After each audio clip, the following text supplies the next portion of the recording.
Hola, yo soy Laura. Y yo Alejo. Y esto es No hay banderas en Marte.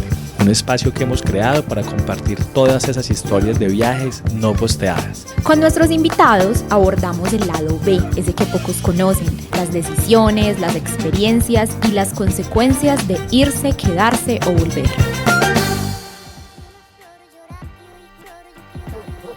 Marcela Fernández es una de las 100 mujeres más influyentes del mundo, según la BBC. Ha recorrido 80 países, habla 5 idiomas y después de pasar la pandemia en Nueva York, se dio cuenta que necesitaba volver a Colombia a reconectarse con sus raíces y su territorio. Aunque su vida la ha dedicado a emprender diferentes proyectos sociales y ambientales, volver fue el impulso para dedicarse de lleno a Cumbres Blancas, escuchando ese llamado para proteger y restaurar los ecosistemas de alta montaña, los glaciares, los páramos y los frailejones, llenando su vida de sentido para luchar por todos esos guardianes de la vida que no tienen voz.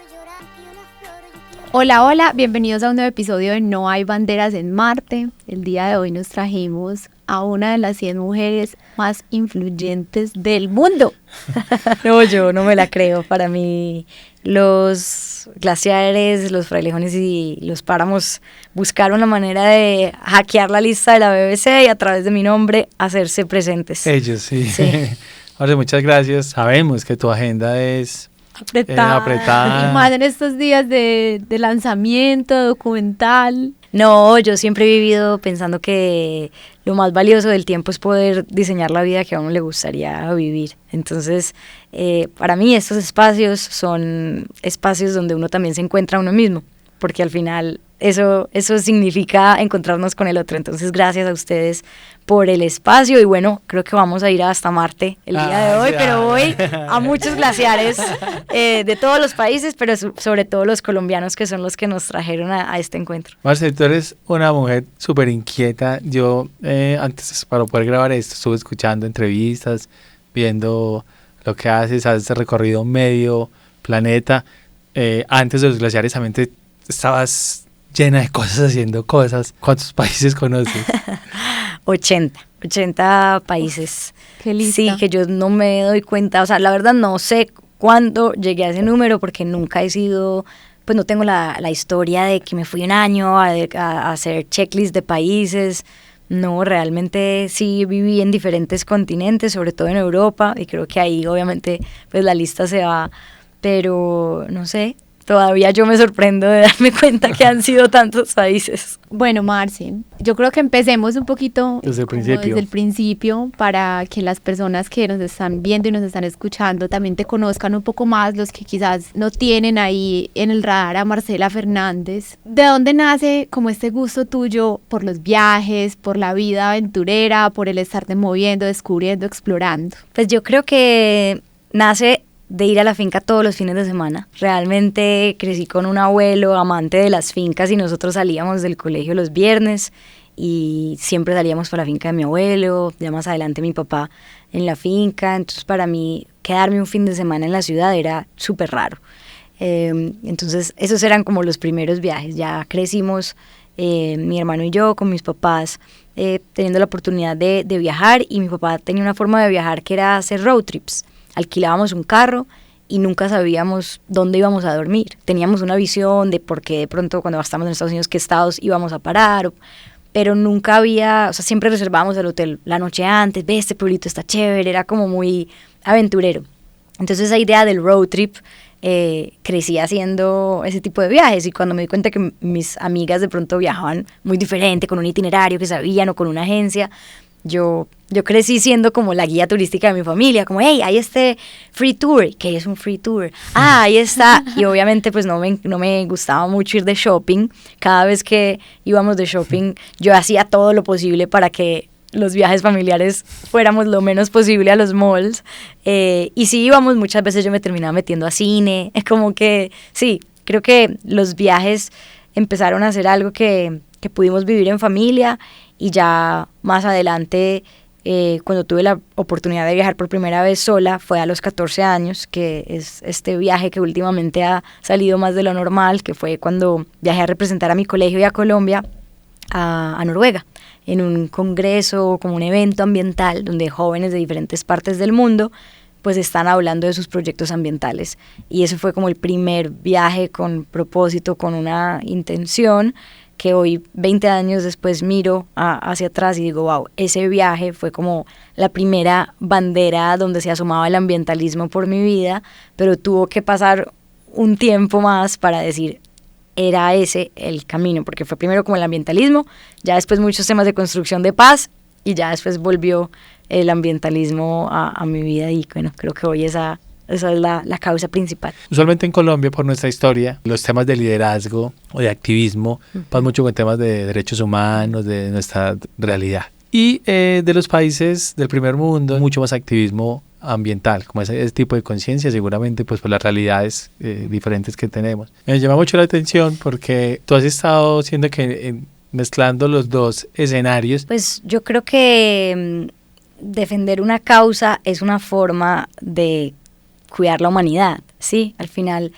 creo que ser ambientalista o activista por la naturaleza o conservacionista es una forma de darte cuenta que si no cuidamos donde vivimos, pues las demás causas no tienen mucho sentido. Obviamente es un tema como de decir, hay que cuidar el lugar en el que estamos, porque si no, ¿qué va a ser de las próximas generaciones? No va a haber próximas generaciones si no despertamos, ¿sí? Entonces, yo creo que todos los temas que hablen de sostenibilidad al final están protegiendo lo que no puede hablar, ¿sí? Y lo que habla a través de nosotros. Entonces, el colibrí, el glaciar, el río, el manglar, habla a través de algunos seres humanos que nos volcamos a escuchar estas causas, y creo que eso es realmente el activismo ambiental, o bueno, es escoger una causa que ni siquiera tú escoges, porque yo no escogí hablar de los glaciares, yo siento que ellos me escogieron a mí y yo supe estar atenta y supe escuchar, y sobre todo he tenido la oportunidad de tener un grupo de personas, un colectivo que ha sentido ese llamado también.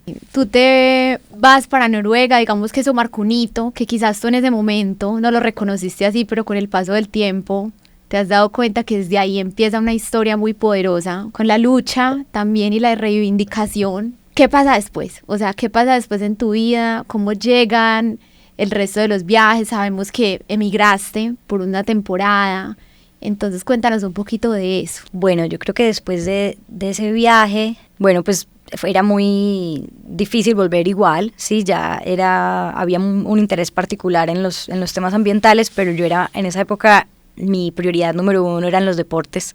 Entonces yo abrí el equipo de fútbol femenino del colegio, cuando el softball estaba decayendo empecé a jugar mucho softball, entonces bueno, mi vida era muy, muy volcada al deporte, precisamente porque tenía mucha energía.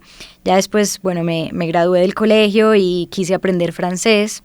Me fui 6 meses a Francia con un grupo de amigas, y ahí me di cuenta que aprendí a viajar sola, porque mis amigas se gastaban la plata, el presupuesto que tenían en rumba, en comida, y yo quería ahorrar para conocer el mundo, ¿sí? Para tener la oportunidad de estar en otros países. Entonces, bueno, ahí aprendí a viajar sola y a sacarle el gusto a cuidar esos recursos para aprovechar a ver lo que más pudiera ver, a conversar con más personas. Bueno, y ahí me fui un año de voluntariado a Italia con un movimiento católico. Entonces mis amigas creían que me iba a hacer monja. No rumbeas. Pasé de ser mochilera aprendiendo francés y viajando por diferentes países en Europa a ir un año con un movimiento católico. Ahí aprendí italiano y estuve muy conectada con causas también humanas. Viví en Sicilia, en Italia. Ahorita me preguntabas qué lugares de pronto me llamaron y pensé que me iba a quedar. Yo creí que yo me iba a quedar en Sicilia. Fue un lugar donde me identifiqué mucho, porque también había una connotación de mafia, de otra forma, de violencia, y las realidades eran muy parecidas. Pues uno no se imagina que, siendo colombiano, con los estereotipos que hay, los sicilianos sintieran lo mismo. Entonces, bueno, ya de ahí ya llevaba 1 año y medio sin haber empezado la carrera universitaria. Me regreso a Colombia. Estás súper joven. Empiezo la carrera en EAFIT, porque además me había ganado una beca. Estudiaba comunicación social, hago el primer año de comunicación social, mientras estudiaba empecé 2 proyectos acá, las primeras bicicletas eléctricas que se vendieron en Colombia y los primeros free walking tours que hubo, los monté yo, se llamaba Paisajeando. y bueno, entonces la universidad era como algo importante, pero en el tiempo libre siempre estaba haciendo otras cosas. Y de ahí... Te voy a decir algo, yo creo que si yo, antes de haber entrado a la universidad, hubiera hecho lo que tú hiciste, yo no estudio. No soy capaz. Y bueno, de pronto eso también fue lo que me pasó. Ya dije, listo, bueno, vamos a continuar. Me dieron otra beca en Madrid, en una universidad del mismo movimiento católico por el que me había ido. Entonces digo, aprovechemos la beca. Llego a Madrid, tuve una situación muy loca porque perdí la primera materia que había perdido en mi vida por un examen que valía demasiado, y la pregunta más importante era hablar de países tercermundistas, y yo como colombiana conté mi experiencia de vivir en un país.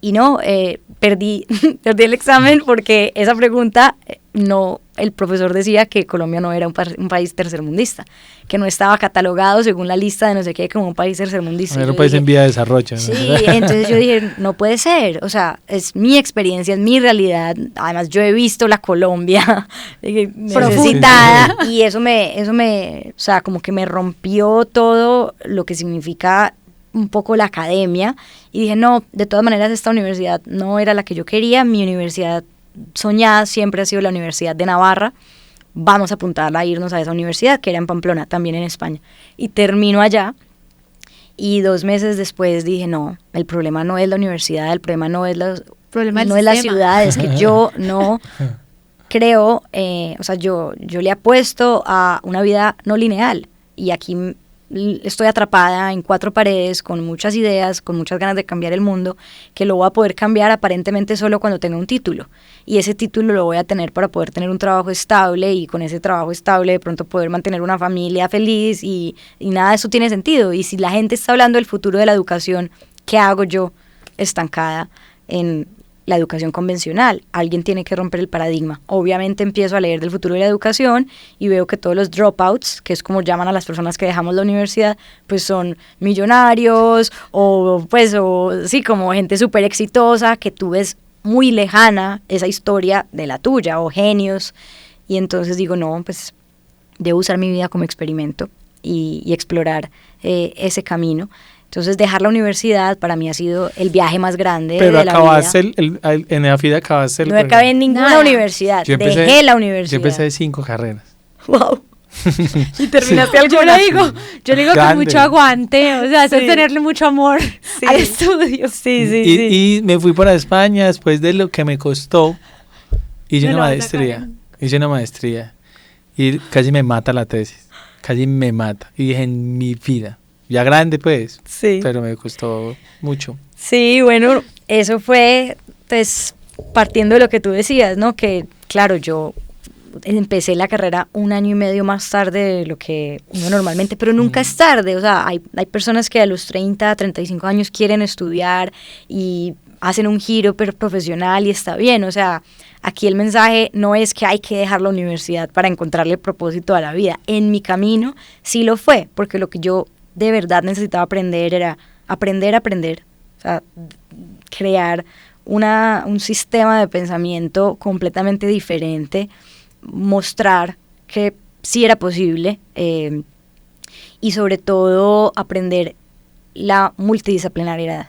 O sea, el no saberlo todo, sino saber quién sabe, y crear proyectos donde haya mezcla de saberes. Y eso es lo que ha guiado mi vida después de haber dejado la universidad, como este pensamiento holístico, integral, sistémico, que se puede encontrar también dentro de la universidad, pero mi camino era explorar. Sí, claro. Yo creía que yo iba a ser cronista de guerra, y estamos haciendo algo completamente diferente a ser cronista de guerra. Yo pienso que menos mal para mi mamá y mi papá, yo empecé a viajar después de que estudié, porque yo estoy casi segura que si yo hubiera empezado a viajar antes, no estudio.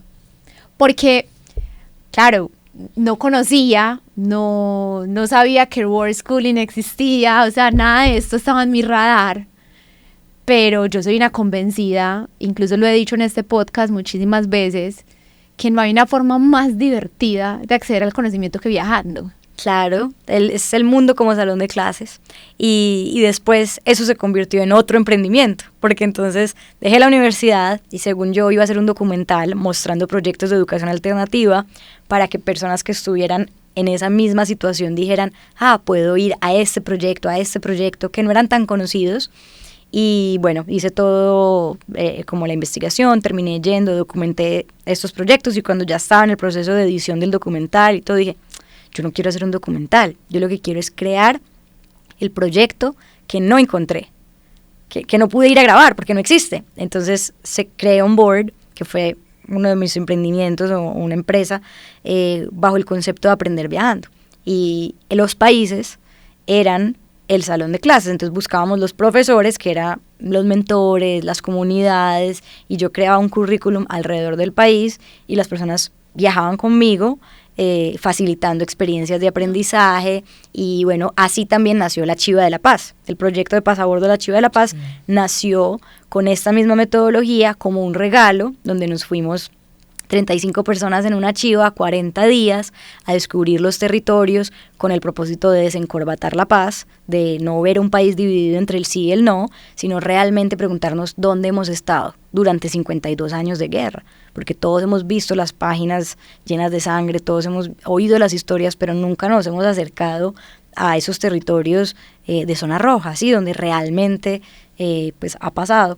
Entonces todo este camino me llevó a pues como a crear este emprendimiento On Board, pues realmente una empresa, hacer el proyecto de La Chiva de la Paz, reconocer Colombia, y ahí fue cuando dije, pues no creo que me quiera dedicar de lleno a esto porque mi vida puede correr peligro, como la de muchos líderes en este país. Entonces, bueno, entra todo un dilema de qué hacer y ahí, cuando menos lo esperaba, una cadena de hoteles me decide contratar porque había dejado la universidad.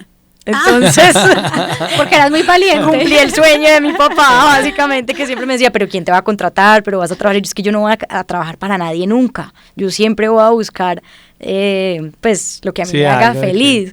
Y Celina, una empresa de hoteles que trabaja con nómadas digitales, me busca, porque yo ya venía siendo nómada digital, y precisamente querían crear formas de enseñarle a sus empleados completamente diferentes, iban a hacer una expansión mundial, cómo le enseñas servicio al cliente a una persona que ni siquiera de pronto sabe leer y escribir en lugares donde quieren poner un coworking, y qué es un coworking si ni siquiera tu papá ha ido al colegio, sí, como que era una forma de pensar muy diferente. Y bueno, en ese momento Celina estaba llegando a Colombia y bueno, por eso no hay libreto, la vida es atreverse a vivir como uno cree que es la forma más auténtica y coherente, y en eso llegan muchas sorpresas como estas. Marce, yo quiero devolverme un poquito. ¿Cómo es la experiencia para una niña como tú en un colegio como el Marymount?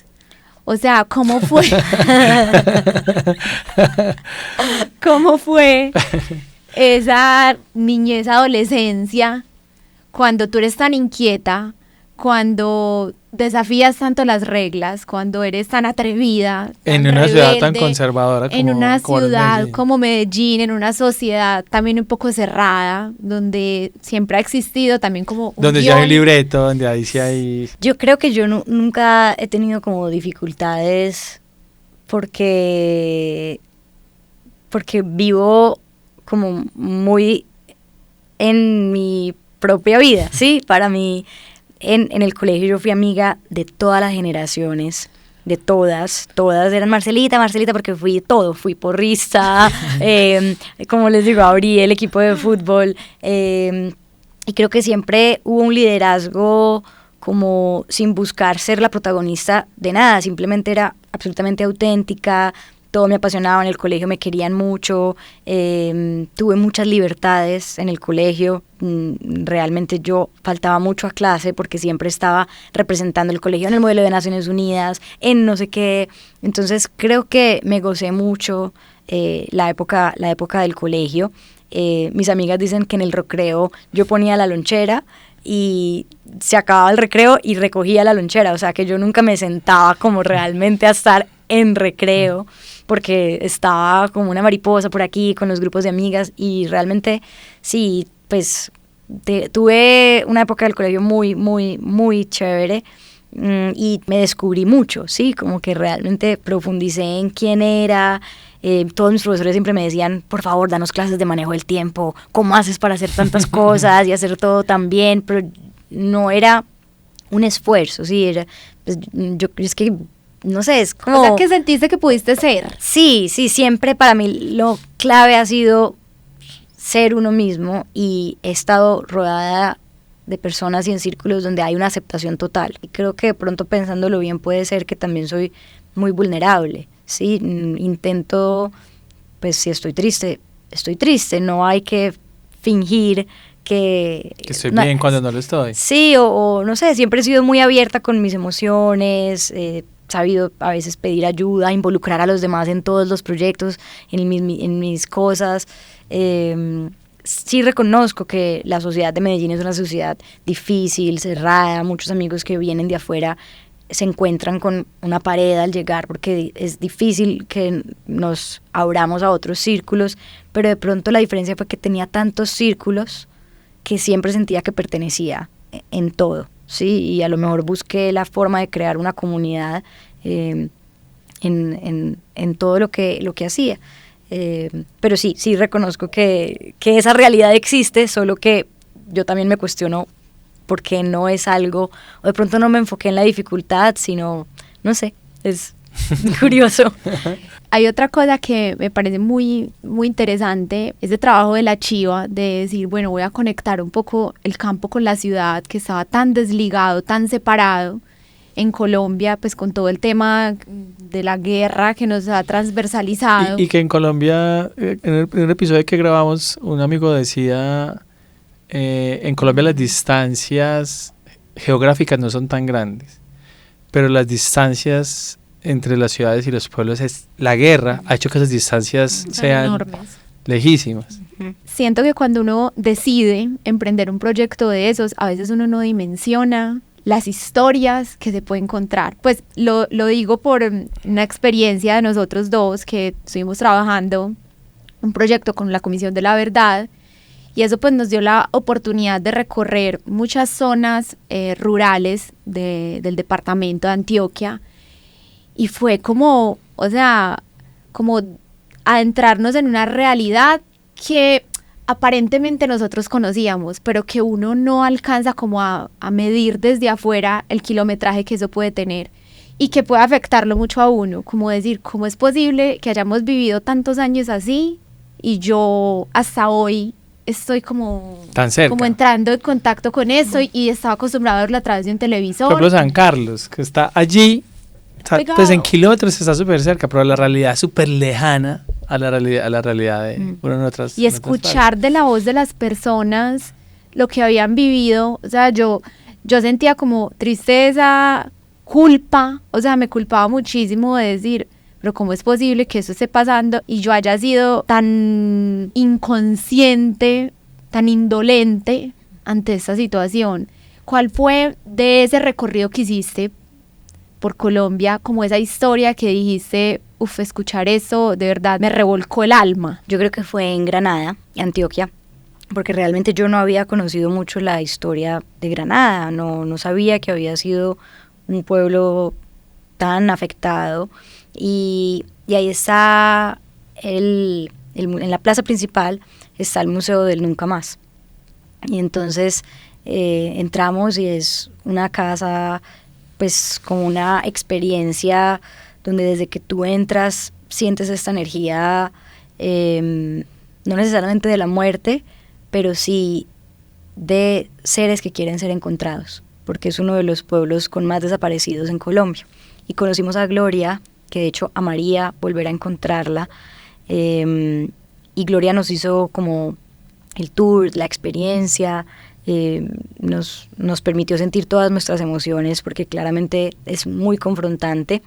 Dormimos en su casa, compartimos con ella, y ella nos contó la historia de su hijo Rubén, que está desaparecido, y para muchos de nosotros era la primera vez que conocíamos alguien que había perdido a un ser querido y que no sabía nada, ¿sí? Entonces empezamos como a entender lo que significa levantarte a buscar a un ser querido, a tu hijo, y fue muy fuerte, fue tan fuerte que decidimos que Rubén iba a estar en la chiva con nosotros, y Rubén era una planta, y decidimos honrar la vida de Rubén independientemente de si estaba vivo o muerto, y Rubén fue un viajero más, ¿sí? Y Rubén representaba todas esas personas desaparecidas que no habían podido tener un ritual o una ceremonia de despedida, porque además todo es muy frío, ¿sí? Las conexiones con la fiscalía es muy fuerte, ¿sí? Es como que se te olvida que la persona que está al frente tuyo está pasando por una dificultad enorme y lleva años sin tener unas respuestas. Entonces, cuando ese tema también te das cuenta que ha pasado en muchos municipios, en muchas partes del mundo, es indignante, ¿sí? Entonces fue uno de los casos más fuertes, y creo que ahora también, cuando tuve la oportunidad, pues, o me pasó en primera persona que pues que debo enterrar a mi mamá, ¿sí? Me doy cuenta que incluso enterrar a alguien es un privilegio, y cuando una amiga, que uno de sus amigos ambientalista, lleva años desaparecido, me dijo: yo sé que es muy duro, yo sé que la muerte es muy duro, pero al menos puedes hacer el ritual de entregar a tu madre en la nieve, en los frailejones. Yo viajo con ella, yo viajo con mi mamá en una cajita y la voy dejando en lugares donde siento que ella se quiere quedar, y cada vez que lo hago también por las muchas personas que no han podido ser encontradas, porque es algo que es demasiado inhumano, y bueno, también creo que es una forma de rendirlo homenaje a todas esas personas que siguen en la búsqueda, o que en algún momento simplemente pues entregan a ese ser querido para que pueda habitar en ellos, porque creo que también es una decisión. Entonces sí, creo que esa fue una de las historias más fuertes de la chiva. Yo fui productor de un documental sobre desapariciones, sobre los muertos que tiraban al río Cauca, y unos artistas hacen un performance sobre eso, y las historias de las mujeres, las mamás buscando a los hijos, es que levantarte todos los días pensando: ¿dónde está tu hijo? ¿Puede estar bien o puede estar mal? ¿Será que lo voy a volver a ver o será que no? Esa parte es de la guerra, creo que es de las sí, es muy desgarrador. A mí se me perdió mi perro 48 horas y casi me muero. Arusi, mi gato, desapareció el 19 de enero y todavía no lo he encontrado, ya han pasado meses, y yo sé que ya posiblemente está en las manos de alguien más, o algo pasó, pero pues me pasó con mis dos seres más amados que no son humanos, y es una situación muy difícil. Entonces sí, creo que deja muchas enseñanzas, y que ojalá poder construir una Colombia donde eso no siga pasando. Marce, tú que has tenido la posibilidad de viajar por tantas partes, académicamente, con proyectos de emprendimiento, con tu forma de ser, ¿qué es lo que, es una pregunta difícil, qué hipótesis tienes? ¿Qué es lo que tenemos los colombianos que nos hace tan queridos, tan amables, tan emprendedores, tan buena onda, pero también que en un país con gente que todo el mundo lo reconoce, que somos unos bacanes, pues, en las formas, pase lo que pase con el tema de la violencia, y que hoy siga pasando? Sí, yo creo que sí es muy cierto que los colombianos tenemos un don especial, un carisma especial, y no es en vano que hoy grandes cargos, o cargos donde hay tomas de decisiones, por lo menos ambientales, son colombianos. El Banco de Desarrollo de la CAF, que es como el Banco Verde, Sergio Díaz Granados; el director científico del Jardín Botánico de Nueva York, Mauricio Díaz Granados; Paula Caballero, directora de Nature Conservancy, si no estoy mal; Christian Samper, que es del fondo de Jeff Bezos en temas de sostenibilidad. Hay muchos colombianos ocupando cargos internacionales, globales, latinoamericanos, y creo que este es el momento de devolverle a Colombia muchas oportunidades que de pronto se perdieron en épocas donde nadie quería venir, nadie creía en nosotros. Había tiempos de mucha incertidumbre, ¿sí? Entonces creo que hoy también son tiempos de pronto de estallido social, donde estamos inconformes, hay mucho miedo, pero creo que es, para mí lo que no se puede perder es la confianza en nuestro país, porque tenemos un país absolutamente hermoso y el talento humano es algo que marca la diferencia. Nosotros en Cumbres Blancas estamos en 8 países y la forma como hemos logrado empezar en esos países es los colombianos abriendo camino, pero entendiendo que no somos los colombianos los que vamos a defender los glaciares chilenos. Los colombianos afuera, en Colombia, no vamos a poder hablar por los glaciares ecuatorianos. Entonces, este empoderamiento que hay desde nosotros como colombianos, impulsar, activar a las personas locales de ese país para empezar o para crear o para continuar el Cumbres Blancas de ese país, nos ha dado unas enseñanzas increíbles, porque sí nos damos cuenta que hay una forma de hacer las cosas diferente, y por lo general cuando nos conectamos con colombianos en ese país que dicen yo me sumo a la causa, llegan con unas dinámicas de trabajo que generan eso, como que todo sea mucho más bacano, más alegre, más feliz, más estratégico. Es una forma muy recursiva de ver la vida, como que aprendimos a solucionar, a ser proactivos, a anticiparnos, a tener una capacidad de iniciativa única. Entonces, sí. Puede ser en respuesta a la situación, sí. Lo que nos... Al obstáculo, a la adversidad que nos ha hecho... Nos quedó eso, abrazarnos y resilientes. Sí, creo que también ha habido mucha indiferencia, ¿no? Porque es difícil levantarse viendo malas noticias, y muchos de nosotros crecimos en los 90s, donde desde carros bombas hasta secuestros, veíamos a nuestros papás preocupados, y aún así muchos no entendemos la dimensión de lo que vivimos y cómo crecimos, ¿sí? Yo creo que apenas hasta ahora también se está como revelando ese velo de hablar de situaciones sobre las que nunca hablamos, sobre traumas que quedaron en la infancia que no había la capacidad de procesar. Entonces, creo que estos son momentos de reparación, son momentos de perdonar, de reconciliarnos, y en la medida en que una sociedad es capaz de hacer eso, es capaz de ver al otro y decir, te reconozco, pero debemos seguir hacia adelante, hay segundas oportunidades, ¿quiénes somos nosotros para juzgar el camino que esas personas han tenido? Requiere de mucha valentía y mucha aceptación, y es una realidad que, bueno, esperemos que no siga causando más violencia, porque definitivamente el camino no es la violencia. Algo nos ha enseñado esta historia, es eso. Es también como, ¿qué es violencia? Violencia no solamente son las armas, no solamente es el derramar sangre. Hoy vemos mucha violencia por no saber tramitar la rabia, la ira, y creo que pues, es empezar por ahí, ¿sí? Cada uno reconocer esas emociones negativas y darse el permiso de procesarlas y de vivirlas, y eso seguramente va a generar una sociedad menos violenta. Marce, hemos mencionado Cumbres Blancas en varias oportunidades, pero yo sí quisiera como hacer un zoom ahí, contarle a la gente qué es Cumbres Blancas y cómo llega este proyecto tan revelador a tu vida. Bueno, pues Cumbres Blancas nace de la ignorancia, de no saber que Colombia tenía 6 glaciares, o tiene 6 glaciares tropicales.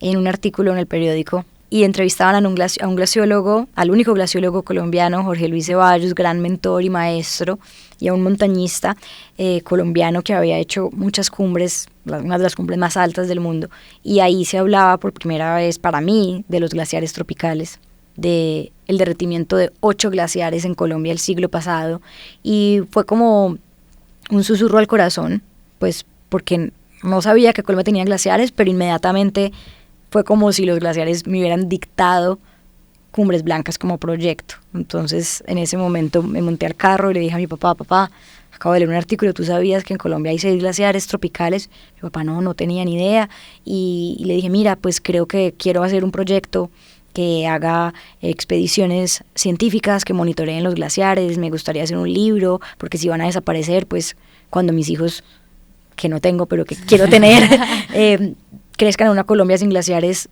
donde van a poder ver esas fotografías del retroceso de los glaciares, documentales, bueno, como que fue una chispa de claridad y de saber qué hacer, ¿sí? Perdón, tengo que preguntar esta minucia, que puede que no tenga mucha importancia.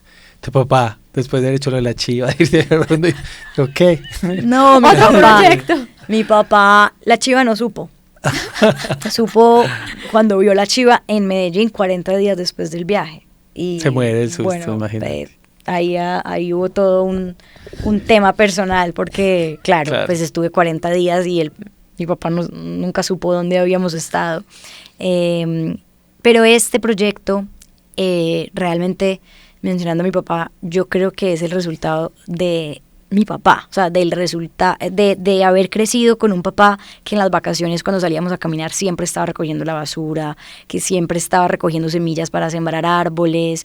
Entonces, no, yo creo que en ese momento él nunca se imaginó que a esto me iba a dedicar, era un proyecto más, pero sí, cada vez que veía que en verdad me copiaban las personas, yo creo que mi papá se sorprende que siempre hay personas interesadas en las locuras que se me ocurren y eso les ha dado credibilidad, pero creo que como muchas personas en Colombia, solo hasta el reconocimiento de hace poquito de la BBC, la gran mayoría de personas entendieron realmente yo qué hacía, sí, y cómo Cumbres Blancas se terminó convirtiendo en lo que soy, porque sí es verdad que es difícil ser profeta en tu propia tierra.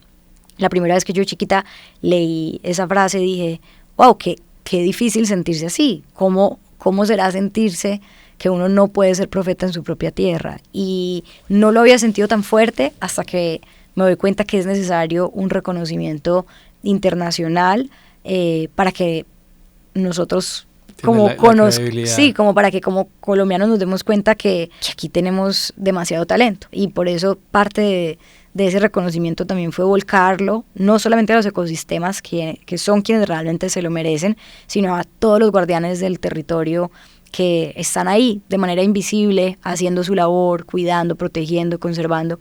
Pero bueno, Cumbres Blancas es el resultado de no saber que Colombia tiene glaciares y a partir de ahí crear un movimiento, un colectivo, una organización que pueda honrar su existencia, hacer que su derretimiento no sea en vano, y a partir de esa premisa empezamos también a trabajar con la restauración de los páramos, porque nos dimos cuenta que el alimento del glaciar es la nieve, y quien es capaz de producir la niebla y la neblina es el páramo y el bosque altoandino. Entonces empezamos a trabajar en un proyecto para sembrar frailejones que realmente son la nieve del futuro. El futuro alimento del glaciar está en la restauración de los páramos, que se debe hacer a través de construcción de viveros de alta montaña, y eso es lo que venimos haciendo en los últimos años. A mí me pareció hermoso, sobre todo como la narrativa que construyeron alrededor de adopta un frailejón, ponle un nombre, y es como la manera en la que tú de verdad sientes que tienes algo ahí. Sí. ¿Cómo funciona eso? Porque me parece súper interesante, Marce, para las personas que de pronto nos están viendo, nos están escuchando y se conectan con este tipo de iniciativas, que sepan que eso pueden hacerlo. Sí, Adopta un Frailejón es esa posibilidad de ser papá y mamá de un bebé frailejón. Toma 2 años desde que se recoge la semilla hasta que podemos tener un frailejón de 10 a 15 centímetros que esté listo para volver al páramo. Y es un proceso de mucho cuidado, de mucha investigación también, de prueba y error, de experimentación, de haber encontrado personas como Robinson, como Luis, como Mirella, que se han dedicado a este tema de la propagación. Entonces, soñamos con que los colombianos nos ayudaran a hacer restauración. Hay un término que se llama ciencia ciudadana, y es que todos realmente podemos ser parte de lo que se necesita, ¿sí? No hay que ser experto científico para hacer algo, y este acto de adoptar un frailejón es también un acto de transparencia. Tú recibes tu certificado, puedes venir a sembrar el frailejón con nosotros, obviamente respetando todas las capacidades de carga, porque también ha habido mucho boom últimamente en malas prácticas de sembrar encima de los lugares que están incendiados o aprovecharse con greenwashing y oportunismo de la tragedia de los páramos cuando realmente nunca había habido tanto interés, y nosotros hemos silenciosamente hace 5 años dándole a este tema y a veces da frustración, ¿sí? Que aparezcan de un momento a otro expertos en páramos haciendo más daño que bien. Entonces creo que Adopte un Frailejón es como el sello de que si todos los colombianos adoptáramos un frailejón en este momento, no hay suficientes frailejones bebés para sembrar, porque no tenemos los viveros que puedan propagarlo. Entonces creamos la campaña, empezamos a tener tanto éxito que dijimos, no hay frailejones. ¿Quién los tiene? El ejército tiene viveros de frailejón, pero no suficientes. Hay campesinos, vamos a encontrarlos. Entonces nos fuimos a recorrer todos los viveros de frailejones que pudimos encontrar, o de alta montaña, porque hablamos de frailejones porque son más icónicos y emblemáticos, pero el páramo es mega diverso y hay muchas especies nativas que también crecen en los viveros de alta montaña.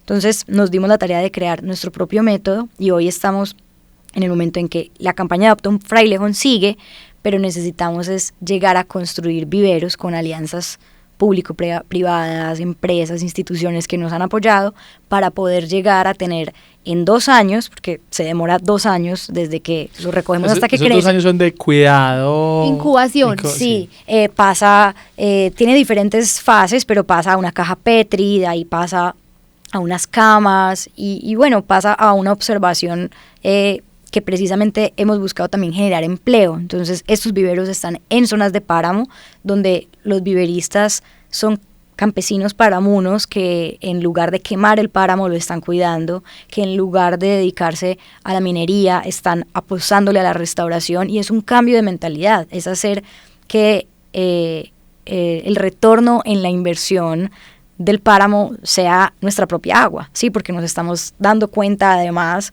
que estamos en época de sequía. Las lagunas de los páramos estaban secas a los 4.000 metros.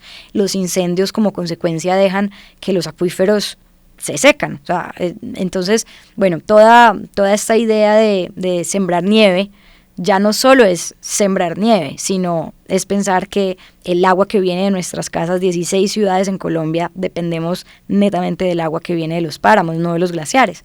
Es ahí. Entonces, bueno, es el momento de que Ernesto Pérez no solamente sea una canción que se nos pegó, sino que entendamos que solo 3 países en el mundo tienen frailejones: Colombia, Ecuador y Venezuela. Tenemos más de 90 especies de frailejones. O sea, es absoluta la riqueza que tenemos, y además son uno de los ecosistemas que más carbono puede secuestrar, porque tiene la capacidad de retener, de absorber. Entonces cuando hablamos de emisiones de carbono, el páramo es el genio capaz de recoger todo ese carbono que está en la atmósfera y capturarlo. Entonces, bueno, es nuestro patrimonio. Cuando empezaste, Marce, con este proyecto, tú que ya habías viajado tanto, te habías tenido la posibilidad de recorrer tantos lugares, ¿habías encontrado algo similar en otra parte del mundo? ¿O fue algo que se empezó a desarrollar acá en Colombia y que más bien tú has ido como propagando y exportando a otros lugares? Sí, yo creo que se desarrolló acá. Sí, realmente yo siempre buscaba viajar a la naturaleza, pero desde que nació Cumbres Blancas cambié los museos por los glaciares. Fue como, hay que ir a conocer los ecosistemas más frágiles de cada país. Me hubiera gustado haber empezado antes, porque pues claramente si viajé tanto por el mundo, me hubiera encantado haber encontrado este llamado por los glaciares más joven, pero nunca es tarde, y todas esas experiencias que pude vivir seguramente son parte del resultado de lo que hoy es la causa, pero sí, creo que es producto netamente colombiano, y creo que a lo mejor la ausencia, así como cuando creé On Board, la empresa que les conté que decidí crear lo que no existía, Cumbres Blancas creo que fue un poco lo mismo. Si algún día tengo un hijo, necesito On Board en mi vida. Bueno, lo volvemos a montar para todos los hijos. Necesitamos reactivar eso, por favor. Lo reactivamos, los que estén interesados pueden escribir. Marce, ¿cómo pasa esto de la BBC? O sea, ¿cómo pasa eso en la vida de uno? El reconocimiento fue el 21 de noviembre. Un mes antes me llegó un mensaje de WhatsApp y me dijeron: revisa tu correo, necesitamos una respuesta a la mayor brevedad, somos de la BBC de Londres. Bueno, me reviso el email y el email era: estás seleccionada como una de las 100 mujeres. Hay nombres como y nombres pues como Greta Thunberg, que obviamente es para mí súper referente. De hecho, tuve la oportunidad de ver mucho de su camino iniciando, la conocí, pude estar con ella, pero bueno, había unos nombres que yo decía: esto, ¿de dónde está saliendo esto? ¿Por qué me conocen? Esto sí es verdad. Que existo. Me acuerdo que le tomé un pantallazo y se lo mandé a mi hermano y me están diciendo que después consigne me van a tanta tumbar. plata. Ajá, mi hermano me dijo: pero eso es como un scam. No, yo, no, parece que es verdad. Y me pedían una foto y una descripción y obviamente pues me quedé en shock. Confirmé, ni siquiera sabía que existía la lista. No sabía que era. Y empecé a indagar de dónde había venido y me contaron que pues hace un año yo había sido parte de un podcast justamente de la BBC que se llama The Climate Question y me habían pedido que fuera a grabar desde un frailejón. O sea, que fuera una experiencia inmersiva, como de paisaje sonoro, y que para ellos era muy importante que yo estuviera al frente del frailejón, escuchando las preguntas que ellos me iban a hacer y respondiendo ahí, con él. Nunca había vivido una experiencia así. Obviamente yo les decía: pero tranqui, yo los conozco súper bien, es que ir al páramo, la señal, no va a ser tan fácil, ustedes saben lo que es. Y me pareció muy... desde ahí ya dije: esto va a ser una experiencia diferente. Y bueno, fue gracias a ese podcast, a ese frailejón que decidimos visitar, que además es un frailejón para mí súper importante porque yo viví a 5 minutos del páramo y nunca me imaginé, o sea, fui 2 veces viviendo un año cerquita al páramo, nunca me imaginé que, o sea, yo los ignoraba, simplemente estaba ahí, era como el patio de mi casa y conscientemente decidí ir a ese frailejón como para agradecerle que hubo esta transformación en mi vida, que hoy es capaz de incluirlos. Pero sí, fue una sorpresa completamente. Yo no le había contado a nadie del equipo, yo no pensaba que fuera verdad. Y el 20 de noviembre, nosotros acabábamos de terminar el Frailejón Fest, que es el primer festival en honor a la alta montaña en el mundo, y nos reunimos todos y les dije: oigan, pues les quiero contar, hay esta noticia. Acababa de escribirle a los de la BBC diciéndoles como: hace 3 semanas hablamos, mañana es 21 de noviembre, es verdad. Y me dijo: acabamos de dar el clic, mañana amaneces siendo una de las 100 mujeres. Y ya pues lo pude compartir con el equipo y ese día preparé pues como un encuentro con mi familia, con mis amigos y fue muy especial, sí, pero fue algo completamente inesperado. ¿Pudo tu mamá estar ahí contigo en ese momento? No. Mi mamá trascendió el 24 de mayo. Mi mamá, yo estoy segura que fue la que hizo posible que estuviéramos en la lista. Me gusta pensar que ella se metió en los apuntes de las personas que trabajan en la BBC y puso el nombre, y realmente desde que ella trascendió, yo siento que mi vida, ella ha tomado el control. Es como si nosotros siempre decimos que los glaciares son los mártires del cambio climático, son los que se tienen que ir antes para que podamos aprender las lecciones necesarias y despertar como humanidad. Y me gusta pensar que mi mamá tenía esa misión en la vida, tenía la misión de pronto irse antes, desearía que estuviera conmigo, la extraño muchísimo, pero que su partida realmente tiene una misión diferente. Yo creo que en este momento ella está haciéndole un servicio a la humanidad mucho más grande que estando aquí con nosotros. Entonces creo que ella es como un glaciar que decidió partir para desde el cielo poder apoyar una misión que realmente depende de esa labor, que nosotros sigamos viviendo más tiempo en el planeta. Entonces, bueno, los glaciares me han enseñado mucho sobre la muerte.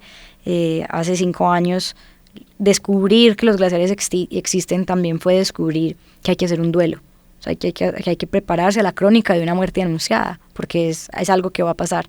Y yo estoy segura que si yo no hubiera conocido los glaciares y hubiera empezado este trabajo espiritual de conectarme con la muerte como una forma de vida, como un portal, como yo hoy no vería la trascendencia de mi madre como de la forma como este portal hacia aprender a vivir, porque realmente vivimos teniéndole miedo a la muerte. Y cuando la muerte llega, y llega pues de esa manera repentina, inesperada, con el ser más querido, creo que le enseña a uno a volver a vivir. Marce, nosotros en los últimos episodios, no sé por qué, hemos hablado mucho de la desesperanza, que es algo que siento que compartimos mucho los colombianos por lo que hemos vivido. Y personas como tú creo que le hacen sentir a uno, sobre todo a los colombianos que somos fuera, de que se pueden hacer cosas bacanas, de que Colombia siempre ha estado en esa historia de parce, estamos mal, siempre. Yo a veces escucho, no sé, los argentinos y hubo una época de bonanza, como que estábamos bien, como que todos los países han tenido momentos, crisis, y bueno, pero nosotros como que la historia es que siempre hemos estado mal. Nunca hemos estado bien, no hay momento en la historia que haya sido como un país, que haya una sensación de bienestar. Y eso nos hace muy desesperanzados. Personas como tú, en realidad yo siento que hacen creer a los colombianos que se puede. Y que cosas bonitas en medio de las dificultades que tenemos, que no estoy diciendo que en este momento no hayan dificultades, porque las hay, el mundo está en una dificultad gigante. Con ese discurso tan contundente, y también tan espiritual al mismo tiempo, siento que sí pueden llenar mucho de esperanza a muchos compatriotas que están por fuera, también como confundidos, buscando. De verdad que felicitaciones, no solo por lo de las 100 mujeres, que es brutal, que es... Ahora que te veo de frente y te escucho, entiendo un poco por qué fue la nominación. Explícame porque yo todavía no entiendo. Sí, no, eres arrolladora, pues, de una manera muy positiva. De verdad que siento que este mensaje a veces, este es un podcast que habla mucho sobre viajes e inmigraciones. Tú eres una viajera, no has sido pues una migrante que decidiste irte, pero sí creemos que personas como vos logran transmitir esa idea que en algún momento también queremos. No queremos como persuadir a nadie que esto está bien y que se venga porque esto aquí está funcionando, pero sí que tengamos un poquito de esperanza en este país y en esta tierra que acá somos y acá nacimos. Y que creamos más en nosotros. O sea, yo siento que hemos estado mirando mucho para el lado equivocado, y creo que si nos empoderáramos más y creyéramos más en lo que somos capaces nosotros como colombianos, que hemos sido capaces de aguantar una guerra, unas condiciones internas tan adversas, y eso nos ha hecho muy, muy fuertes, pues desde el momento también como de aprovechar esa fuerza y todo ese tesón y todo eso que hemos ido desarrollando con el tiempo para creer que somos capaces de hacer cosas muy grandes también. A mí me parece brutal. Yo cada vez que veo, tengo que decirlo, como un colombiano que hace cosas tan brutales como las que vos, Marce, estás liderando, estás haciendo, yo siento como una alegría en el alma y en el corazón, y de verdad me lleno de esperanza. Son como esas cosas que lo motivan a uno a creer que merecemos vivir mejor. Nos alegra mucho en realidad haberte podido tener acá, que cuentes esa historia. Felicitarte por el premio, a todo el equipo. Yo sé que son muchos los que están trabajando en Cumbres Blancas, que ojalá este duelo que se está haciendo sea de la mejor manera, sea muy sanador también, y que sea también como un mensaje de lo que se viene después, porque es el principio de algo que si no cambiamos el rumbo, pues no vamos a poder contar, por lo menos de pronto sí, por las nuevas generaciones, no. Entonces, pues felicitarte y agradecerte.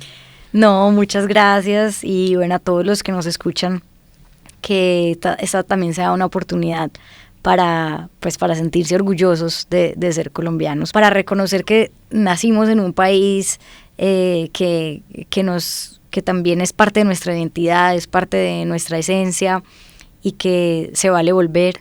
Para quienes estén en duda, aquí hay un país lleno de calor humano, de oportunidades, y que a lo mejor esos cerebros fugados que a veces nos han hecho pensar que the grass is greener, a veces está bien decidir que está rico vivir cerca de la familia, que nos podemos volver a reinventar, pero como todo, hay caminos para todos. Mi abuelo decía, caminante no hay camino, se hace camino al andar. Y entonces es posible y reinventarse una y mil veces las formas de andar. Y bueno, si el camino es estar en Colombia, yo sé que Colombia estará muy agradecida de volver a tener a las personas que decidimos volver, porque yo decidí volver. Si no, sería una nómada más amando mi país, pero creo que por lo menos para mí volver ha sido la experiencia de poder encontrar aquí pues mis raíces, y me siento muy feliz de ser colombiana y que eso se contagie. Justo yo antes de terminar quería hacerte como la última pregunta, y era esa: como en algún momento pensaste que te ibas a quedar, o muchas veces creemos como, si tengo un proyecto en otro lugar puede ser más exitoso, puedo conseguir más recursos, me puede ver otra gente, si quiero tener un reconocimiento internacional, otros escenarios son más propicios para eso. O sea, ¿lo pensaste o cómo fue la decisión de decir voy a regresar a Colombia, voy a concentrarme en las necesidades que tiene mi territorio? Pues realmente fue pandemia, porque a mí cuando pasó pandemia yo estaba en Nueva York trabajando todavía para Celina y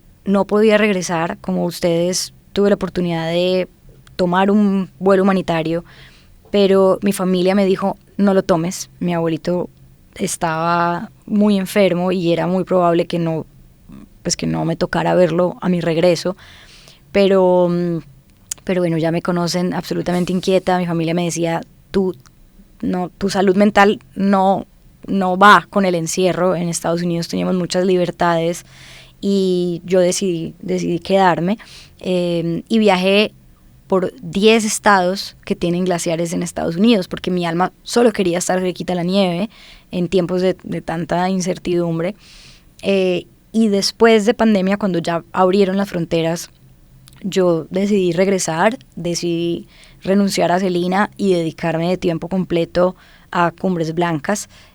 Ahí accidentalmente, como nada es accidental, lo hemos venido hablando, pero terminé siendo manager de creadores de contenido ambiental, y eso también me abrió como otra puerta profesional a un camino que nunca había recorrido, que nunca me imaginé que iba a pasar, pero creo que fue precisamente ese tiempo fuera donde no podía volver. O sea, la incapacidad de volver, de tomar un vuelo, de regresar, que antes uno lo veía tan normal, fue lo que me hizo, yo no quiero volver a estar fuera de Colombia, y la extrañé tanto porque decidí no volver, ¿sí? Pero cuando se abrieron las puertas y ya la invitación era, bueno, ¿y ahora qué?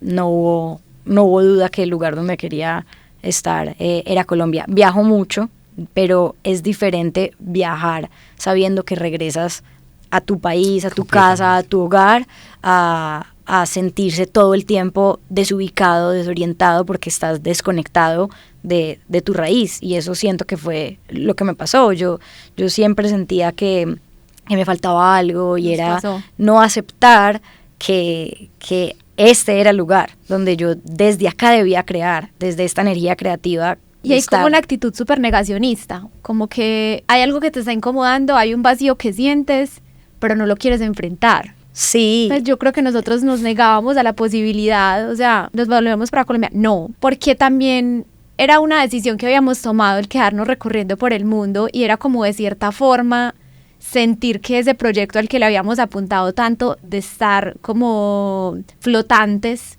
por diferentes lugares, pues no estaba llenándonos del todo.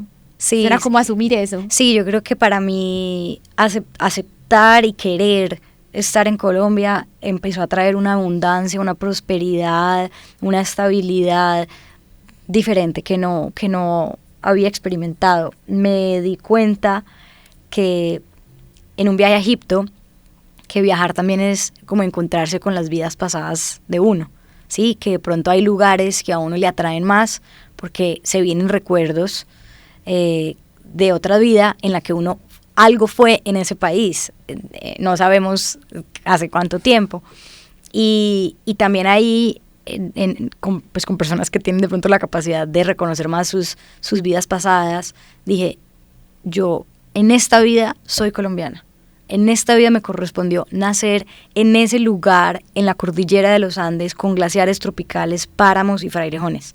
Voy a ignorar que en esta vida, que es limitada, que no sé cuándo va a volver a pasar, tengo la oportunidad de disfrutar ser colombiana, o voy, ¿sí me entiendes? Voy a dejar pasar esta oportunidad. Si habrá otra vida, no sé si voy a ser colombiana, pero si pudiera escoger 1000 veces en las vidas del futuro ser colombiana, lo volvería a escoger. Brutal. No quiero llorar. Marce, me encantó escucharte, me encantó tenerte acá, estoy súper agradecida por que nos sacaste el tiempo, que sabemos que es muy valioso en este momento. Marce hace poco estrenó un documental, les contamos al principio.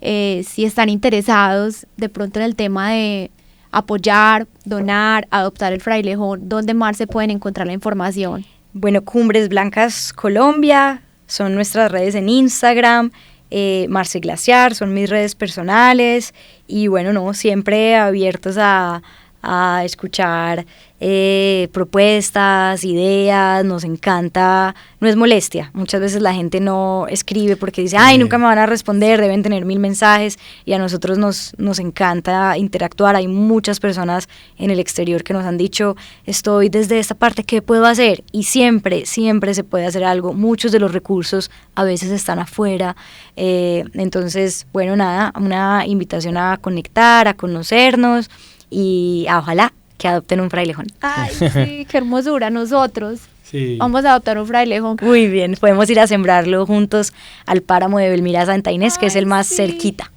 Qué hermoso. Nosotros felices sí, de hacerlo. Seguro. Y nos llenas, como te dijimos, de esperanza. Yo creo que también es un mensaje para las personas, para ustedes que nos están viendo y nos están escuchando.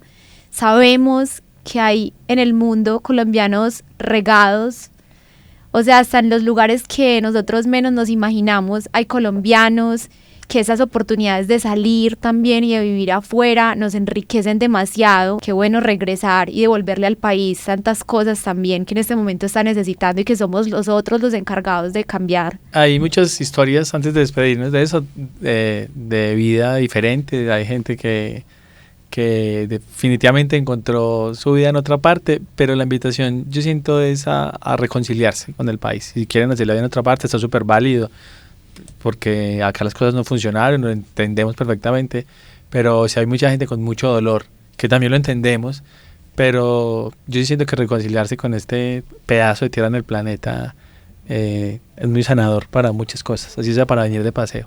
O sea, a todos muchas gracias. Ya saben pues que venimos en 8 días con un nuevo invitado, con un nuevo episodio. Muchas gracias por estar acá, por acompañarnos en este camino, y ya saben que nos encuentran en todas partes como @no hay banderas del mar. Chao. Chao.